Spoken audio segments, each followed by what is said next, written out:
Welcome to the ET380 Antenna Systems 3 lecture video. Let's talk antenna polarization. So this refers to the direction of electromagnetic fields that radiate from an antenna. So here's linear polarization, it's line, and it can be vertical, horizontal, or some slant angle.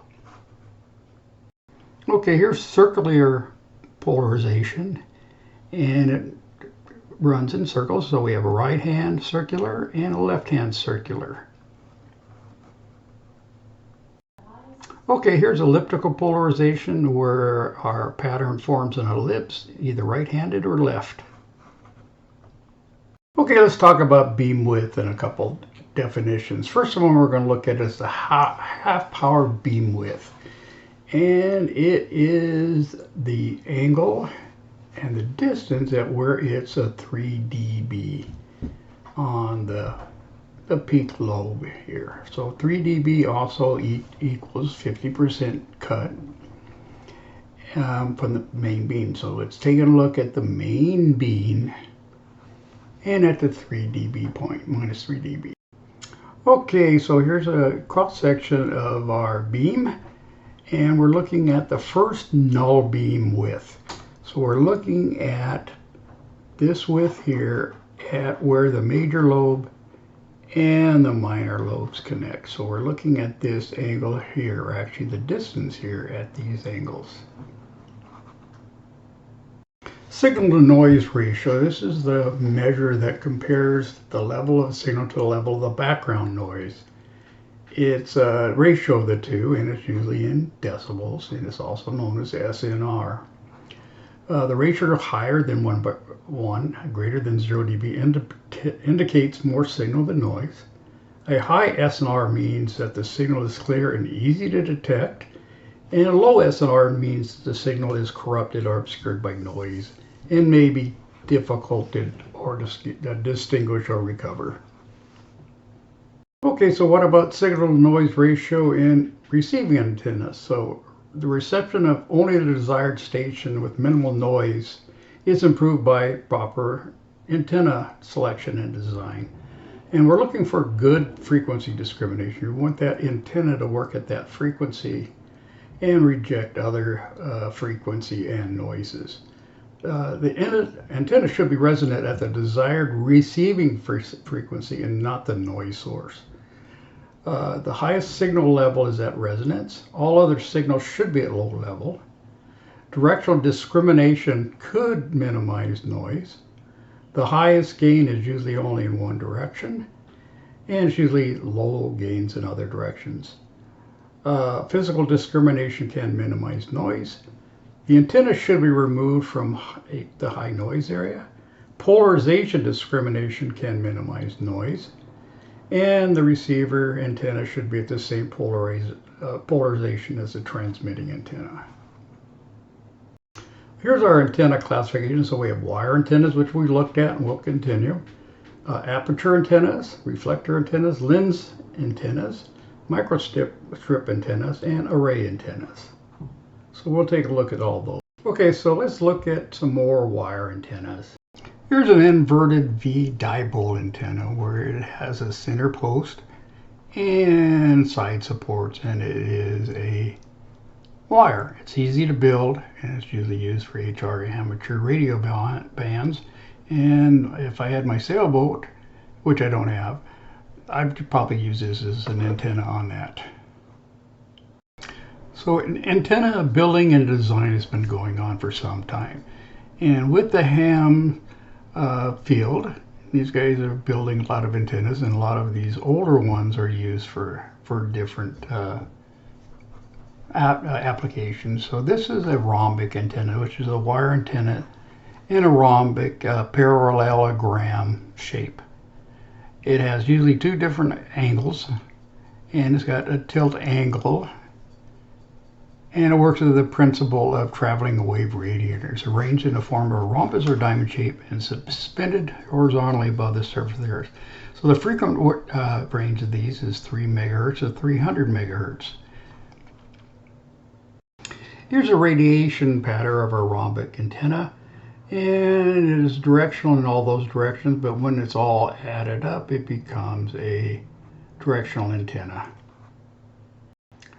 As you look into antennas, we're finding all kinds of different ones. This is a full wave dipole antenna, and it's based on the full wave instead of the half wave. And the problem is there's no radiation pattern, no directivity, and no gain. So this one's seldomly used because it just creates heat. Here's a different dipole. It's a differential diameter dipole where the two poles are different diameter material, and its job is to improve the bandwidth. And it's also used for impedance matching and for setting the resonant frequency. Here I'm showing a different length antenna, which is used for other purposes. Okay, here's a K dipole, which we use to increase the bandwidth using a fat cylinder dipole element. So here we see these plastic rings with holes in them, and that keeps the wires separated. And what it does is it makes this cage with those wires. It's usually used in broadband and medium and shortwave bands for applications such as over-the-hill radar and radio telescopes. Okay, here's a halo or antenna, or simply halo. It's a center fed half wavelength dipole. Okay, it's bent into a circuit and it's actually open.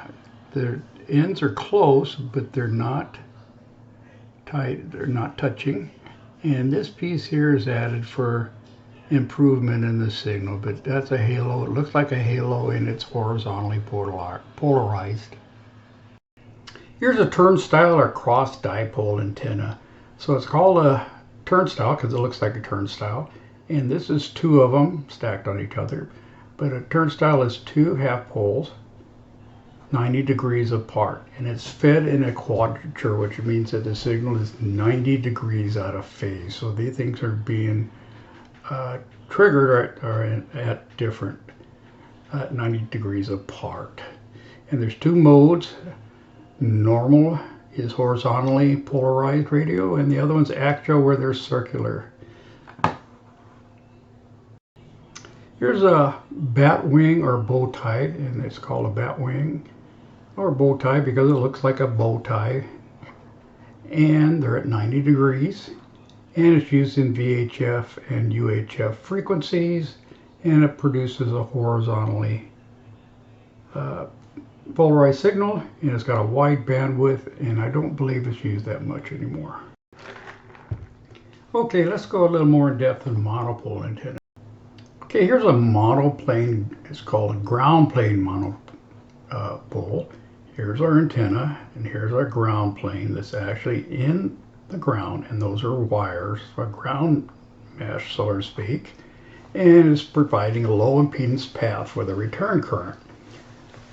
Without the proper ground plane or radios, the monopole antenna can experience poor performance, including high SAR. So these ground planes are important for the monopole.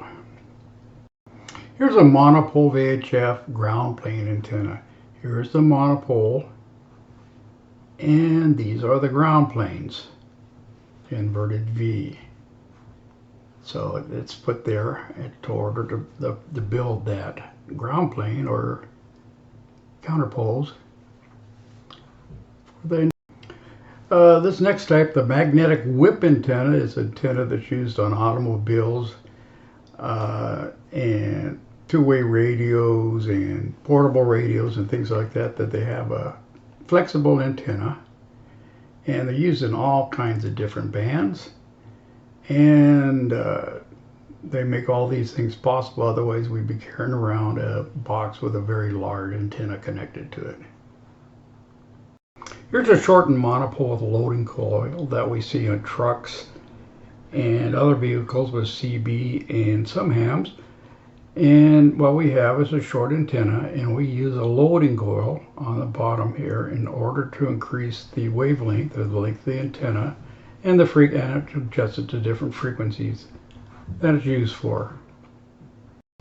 Here I'm showing a disc-owned antenna I found in one of the ham magazines here, where the antenna is downward like this, and it has a cone on the top, actually a cone on the bottom and a disc on the top.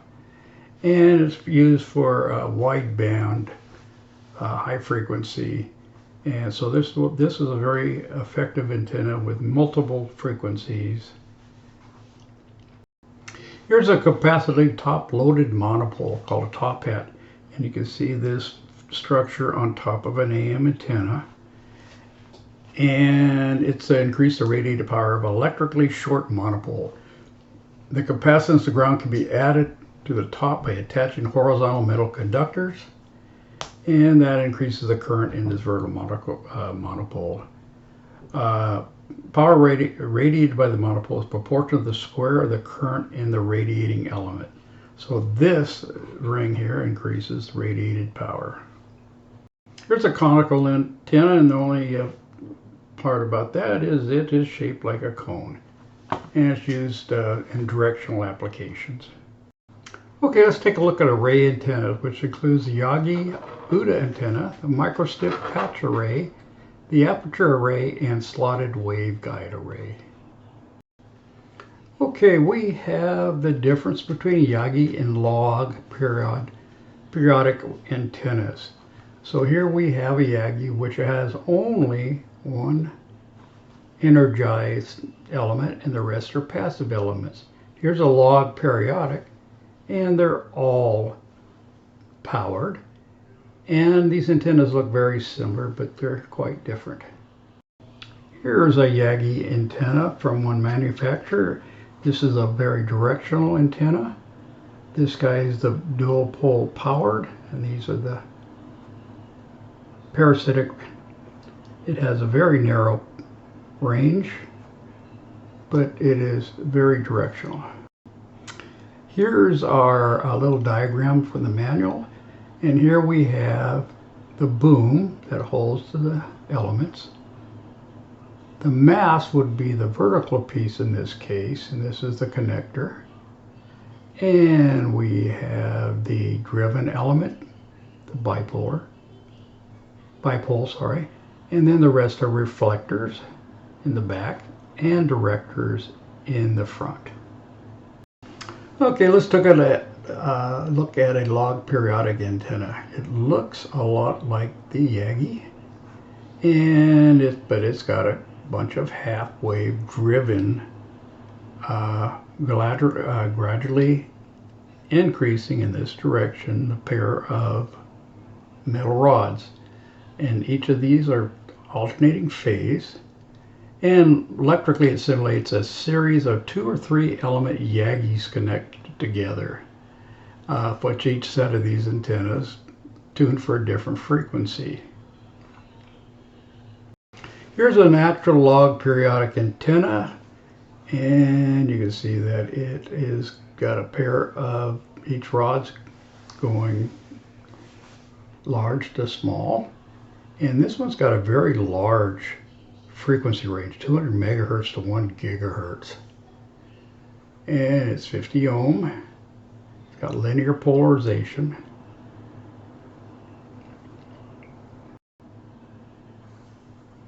Okay, let's take a look at the aperture antenna. Okay, an aperture antenna is an antenna that receives and sends through a defined opening or an aperture, and they include a parabolic dish, horn antennas, and waveguides. Here's an aperture antenna, which is a horn antenna, and it's a horn antenna because it looks like a horn, and this one's used in microwave applications, so it is basically a waveguide. Here's a table I borrowed for waveguide apertures, and they come in different shapes, and they're basically openings in a waveguide, mainly for high frequencies. Let's look at the next class is reflector antennas, including parabolic reflectors and corner reflectors. These are used in microwave communication, satellite tracking, and radio astronomy. Here's a typical recognizable parabolic reflector antenna, satellite, and they come in different types, axial or front feed, off axis, and Cassegrain and Gregorian. Okay, let's look at lens antennas. We have convex plane, concave plane, convex convex, and concave concave lenses. The lenses are used in curved surface for both transmission and reception. Lens antennas are made up of glass where converging and diverging properties of the lens are followed. The lens antennas are used for high frequency applications. Okay, let's talk about array antennas, and we've already covered the Yagi Uda antenna. Okay, microstrip patch arrays. Here we show one down here, and it's basically a PC board using photolithography to print on a circuit board, and the antennas are these parts here. This type of antenna is the reason why we have cell phone antennas with that are built into our phone, because of these PC board type antennas. Here we're showing an aperture array, and here we have our array, and here's our aperture, and this aperture allows it to control the radio waves by focusing the beam through these slots onto our array. Here we're showing a slotted waveguide array where we have our slots and then a slot and then down to our array, and this is the ones that's used like in 5G for 5G cellular. Okay, so let's look at some transmission line devices. Here's an RF circulator. It's a 3-port ferromagnetic device used to regulate signal flow within a circuit.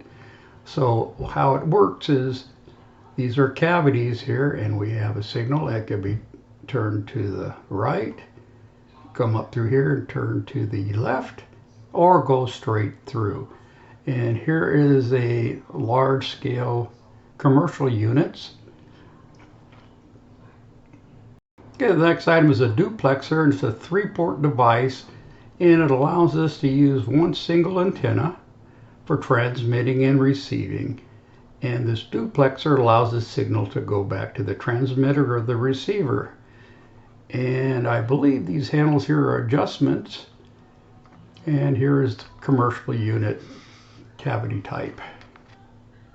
Okay, here we have a Balun. Balun short for balanced unbalanced. It's a device that transforms a balanced signal to unbalanced and back the other way.